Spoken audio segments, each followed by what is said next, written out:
Hello and welcome. My name is Lauren. I live in New England with my husband and our 2 young children. In this video, I'll share some knitting, crochet, spinning, sewing, and I'm going to talk a little bit about the Master Hand Knitting Program through the Knitters Guild Association. You can find me on Ravelry as Lauren's Makes, and on Instagram, I am Making Through the Seasons there as well.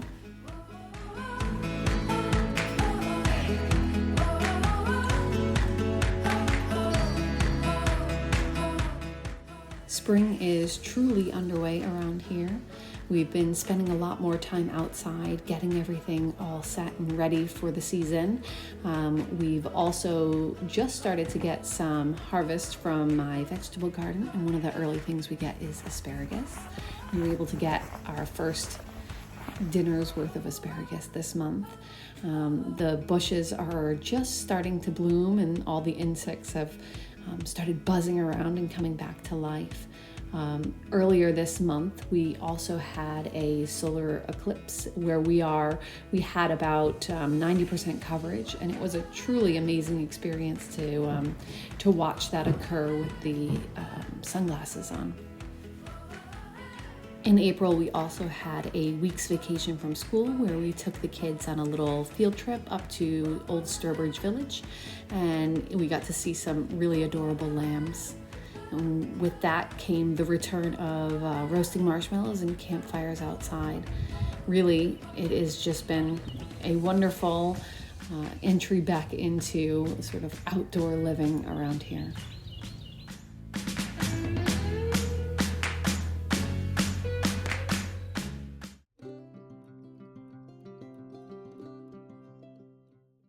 The first project that I'm going to talk about is a new crochet cast on. I started the Granny Wrap, and this is by Annaboo's House, and I've seen this on several other channels.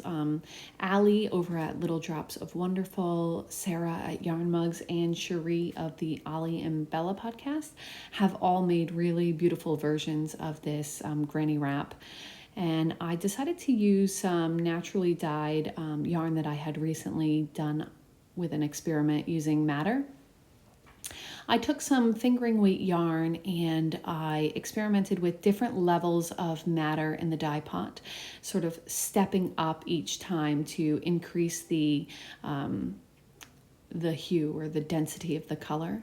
And I ended up with a really interesting gradient of 3 different levels of madder dyed yarn.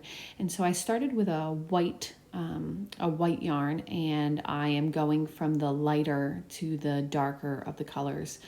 So far, it's been going very quickly, and it is super fun and addicting to just get a couple of stripes in each day. I started with the about 80 grams of the white fingering weight yarn, and so almost the whole skein of that. And then with the next color, which is pinkish peach, it's a really light pinkish peach color, I've used a little bit more of that, so a little more than 80 grams. And then I am increasing each time. So by the end, the last few colors, I hope to use almost the whole skein. And by doing this, I'm hoping to make the levels or the thickness of each of the stripes sort of stay a similar-ish size so that the stripes don't get very, very small at the end compared to the beginning stripes of the dyed yarn. And I've just started the 3rd skein of yarn for this. You can see the very bottom row is the third skein of yarn. It's a slightly deeper color.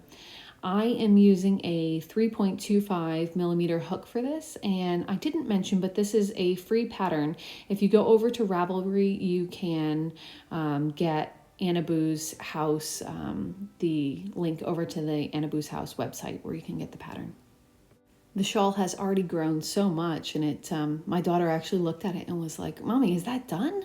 But it's going to be a very large and cozy shawl, which is really what I was going for with this. I had wanted to make a shawl, and I had I had thought that I might make the reading shawl by Kay Jones at the Bakery Bears, but in the end I decided that that this crochet granny wrap was definitely the pattern that was going to be the perfect one for this yarn. And you can see just how big the shawl has already grown to as I awkwardly try it on here.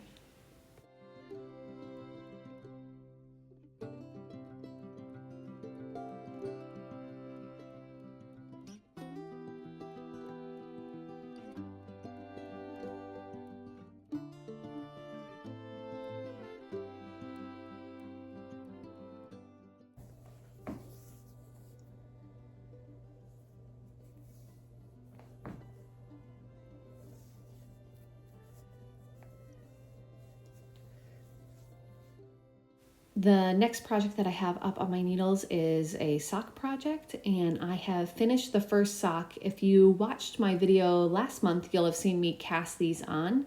I am making these as a gift, and I'm using 72 stitches. I cast these on with 2.25 millimeter needles, which is almost exclusively what I knit socks with. I really like a dense fabric on the foot of the sock. I am using contrasting West Yorkshire Spinners yarn for the cuff, rather the heel of this, and it's living in a bag that I bought at last year's Connecticut Sheep and Wool Festival. I cast on the second sock for this, and they're sort of zooming right along. These are a great project that I've taken on the go during the kids' vacation last week when we were off to some different activities. I just love this textured pattern on the sock. It's really a nice look, and I actually think I want to use this in some sort of sweater in the future. Next up, I have a new cast on. I was watching the Edible Thoughts Makes, and Stephanie has just finished a test knit that she did for Tiff Neilan, and it is the Woodhaven Pullover.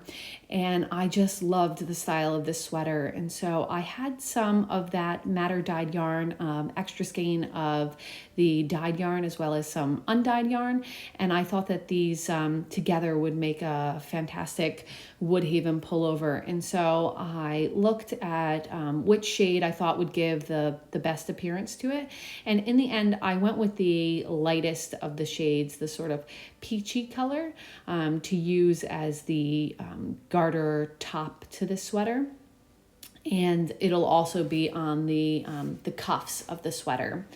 I swatched this on 8s, and when it was unblocked, I wasn't quite matching the gauge. And when I blocked the swatch, I was able to stretch it out a little bit, and I was able to get the gauge. What this meant is that when I went to cast on, I actually decided to make a larger sweater size because I'm not sure that I'm going to be blocking the sweater quite as aggressively as I blocked the swatch. And I also wanted to make sure that I got the correct amount of positive ease. The size 41 would have been about 4 inches of positive ease, and the pattern calls for 5 inches of positive ease, and I really wanted a slightly oversized sweater. And so I actually opted to go up to the 45, which would give me about 8 inches of ease, assuming that I blocked this out to the correct gauge of the sweater. And since I knew that the swatch was a little bit of a tighter gauge, I opted for this, knowing that the sweater might be slightly smaller than the 45 inches, but that overall it was going to give me that oversized look that I was hoping to get. I'm going to be making the cropped version of this, and it is a pattern that calls for fingering weight yarn held double. So you can see that I've balled up the yarn into 2 fingering weight yarns. The next project that I got up to this month, I completed a do-it-yourself peasant cap. This is a free pattern on Ravelry by Melody Parker Narvaez. And I made this as a gift. A relative of a relative is currently going through some chemo treatment, and I wanted to make a a hat to help keep their head warm. I made this using acrylic yarn. I had read that wool is scratchy on the sensitive scalp and that cotton may not be warm enough. And so I chose a big twist worsted or Aran weight acrylic yarn. And I knit this 2 pattern using the US 5 and US 8 needles as called for in the pattern. I actually love this. I think that it came out really sweet. I think that I would definitely make this again, and I could see making it for myself as well. I love the little brim as well. I think it's just such a cute hat.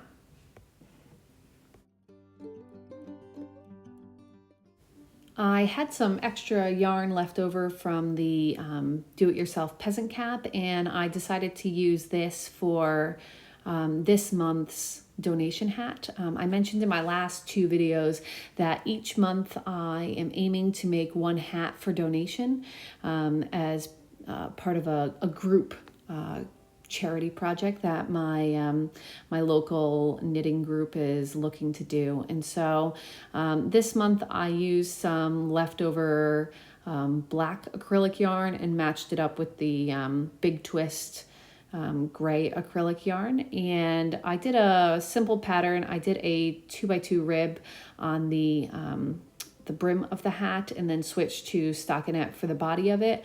I like to make these hats on the larger side so that they would fit sort of unisex men and women.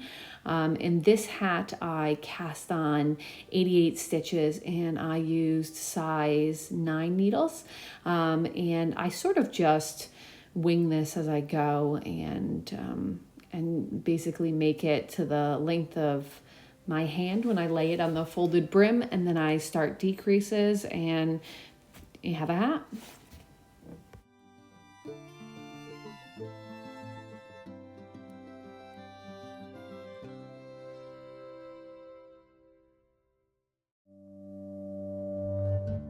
This month was my Spinners Guild meeting. They held an auction and I picked up some new to me fiber, and I got all excited to get back at the wheel and spin again. But before I could get going on a new project, I really wanted to get this previous project off of the wheel, and I had finished spinning this. I actually spun the whole thing back in 2023, and I had chain plied it, and I just didn't get around to scanning and washing it, and so this was a really great excuse to finish up this yarn. The yarn was spun after I attended a class taught by Alanna Wilcox, and she taught a class on color theory. And so what I did is I took the braid and unbraided it all the way through and tried to separate it out into colors. So I pulled apart the braid as best I could and tried to separate it into here's my pile of green, here's my pile of gray, here's the pile of the lighter blues, and here's the pile of the darker blues. And so as I spun this, I really tried to keep the like colors together, and I divided it up, the yarn equally, so that I would end up with 2 identical skeins of yarn. And I actually put in a little bit of pink yarn, or pink fiber rather, to separate these out. So I will have 2 skeins of yarn that should transition fairly identically to each other. And my thought initially, I was hoping to get this to the gauge for socks. However, after scanning it up, I have reached a weight of yarn that is more in line with a sport weight or a DK weight even. And so I've changed my plan, and I'm going to attempt to make sort of identical fingerless mitts using this yarn. And now that the previous project has been completed, I was able to really focus my attention on the fiber that I got at the auction.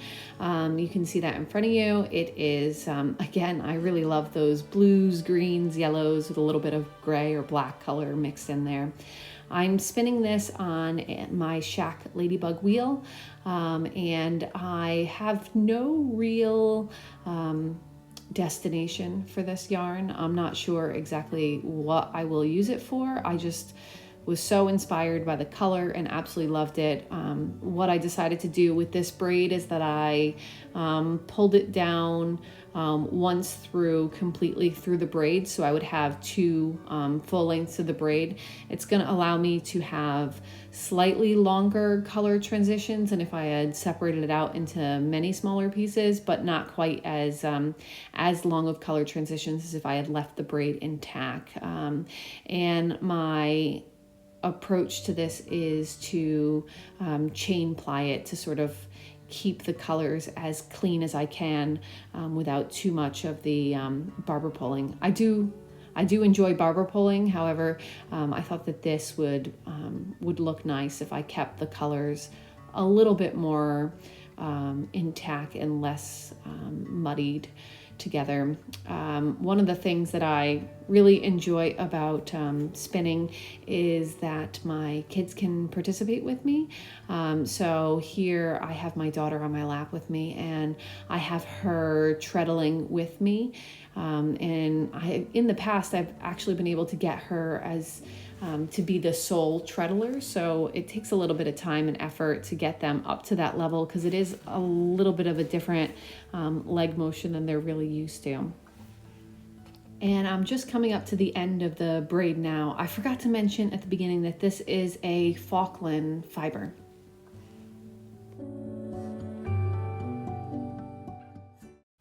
If you watched my last video, you'll have heard me talk about visiting Abakhan in Wales last year. While I was there, I picked up this Tilda book and I also picked up the fabric that I'm going to use to make these patchwork cats, or the patch cats as it's called in the book. When we were there, it was just before the coronation and I found this sweet little fat quarter pack. It's very coronation themed fabric. This month was the April vacation for my kids' school, and one of the days we had a rainy at-home day, and I spent the time in my craft room making this cat while my kids did various other crafts around the house that day.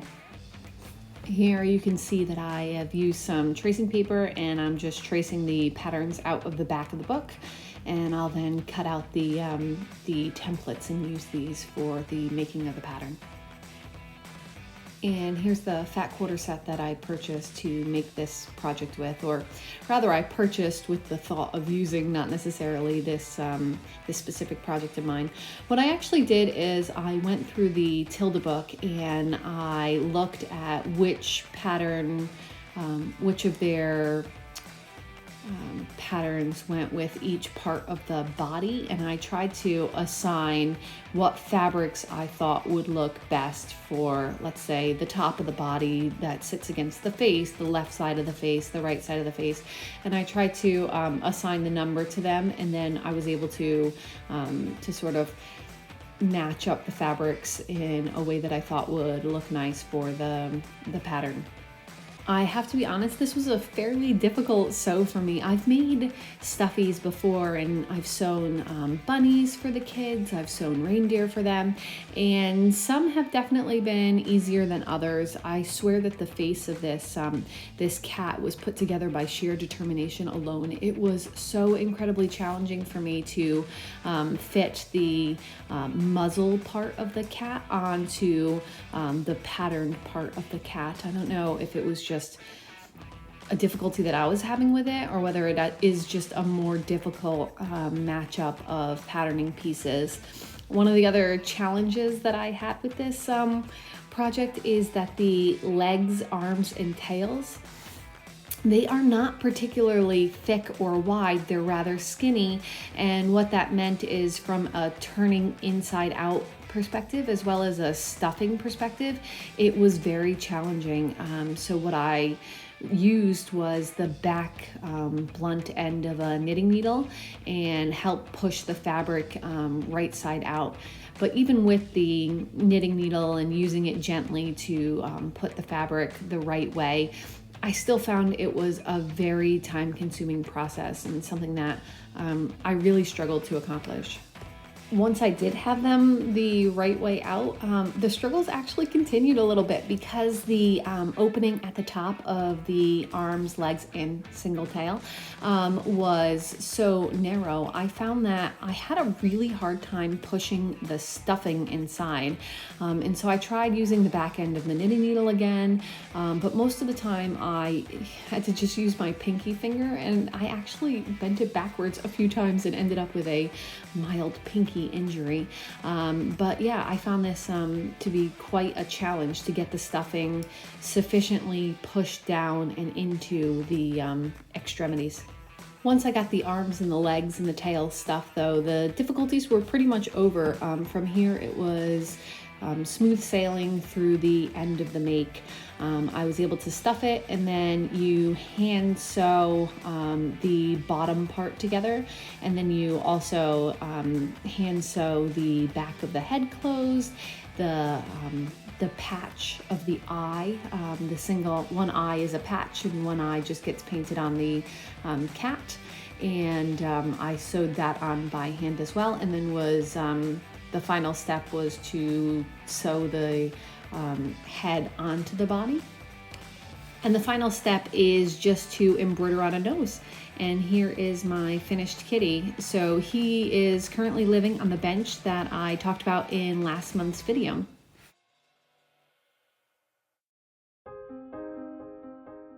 The last thing I'm going to talk about is the Knitting Guild Association Master Hand Knitting Program.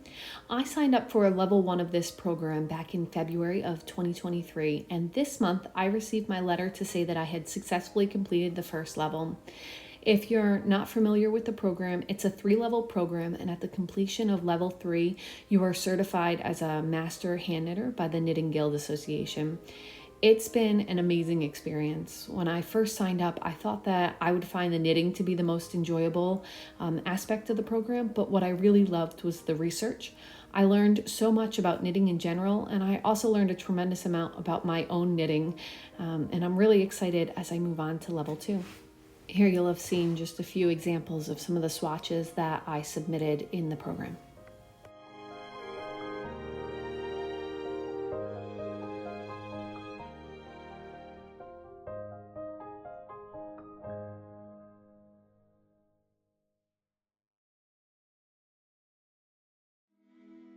Thank you for joining me again for another month's makings. In May, I'm hoping to share some extra content as a riff off of the idea of Me Made May. I'm looking to share videos throughout the month of Made by Me in what I'm calling a Made by Me in May. I hope you'll join me. Thanks.